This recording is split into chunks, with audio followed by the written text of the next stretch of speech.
केंद्रीय गृह मंत्री अमित शाह ने अहमदाबाद विमान हादसे पर संवेदना जताई है। गृह मंत्री ने कहा कि एयर इंडिया की विमान संख्या AI 171 दुर्घटनाग्रस्त हुई है। कई यात्रियों के हताहत होने की संभावना है। इस घटना से पूरे देश स्तब्ध है। पूरा देश पीड़ित परिवारों के साथ खड़ा है। केंद्रीय गृह मंत्री ने कहा कि मैं भारत सरकार, गुजरात सरकार और प्रधानमंत्री की ओर से हताहत हुए लोगों के प्रति गहरी संवेदना व्यक्त करता हूँ। उन्होंने बताया कि 10 मिनट में ही भारत सरकार के पास सूचना पहुंच गई। तुरंत ही मैंने सभी से संपर्क किया। अमित शाह ने कहा कि इस विमान में कुल मिलाकर देश और विदेश के 230 यात्री और 12 क्रू मेंबर सवार थे। इसमें से एक यात्री के बचने का अच्छा समाचार मिला है। मैं उनको मिलकर आया हूं। मृत्यु का आंकड़ा DNA परीक्षण और यात्रियों की पहचान के बाद ही अधिकृत रूप से जारी होगा।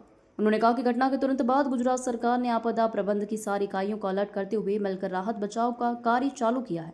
केंद्रीय गृह मंत्री ने आगे कहा कि सभी यात्रियों के शव को निकालने का काम लगभग पूरा हो चुका है। जितने यात्रियों के परिजन पहुंच गए हैं उनका DNA लेने का काम भी 2 से 3 घंटे में पूरा हो जाएगा। जिसके परिजन विदेश में हैं उनको सूचित कर दिया गया है। एयर इंडिया की फ्लाइट संख्या AI 171 दुर्घटनाग्रस्त हुई और कई पैसेंजर इसके अंदर हताहत होने की संभावनाएं हैं। इस घटना से पूरा देश क्षुब्ध है। मैं भारत सरकार, गुजरात सरकार, भारत सरकार के प्रधानमंत्री जी और गुजरात सरकार की ओर से भी जो लोग हताहत हुए हैं इनके परिजनों के प्रति गहरी संवेदना व्यक्त करता हूं। 10 ही मिनटों में हादसे के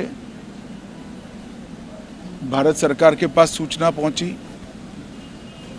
तुरंत ही मैंने मुख्यमंत्री जी, यहाँ के गृह मंत्री, होम डिपार्टमेंट के control room, civil aviation department, civil aviation मंत्री, सभी से संपर्क किया। प्रधानमंत्री जी का भी तुरंत ही फोन आ गया और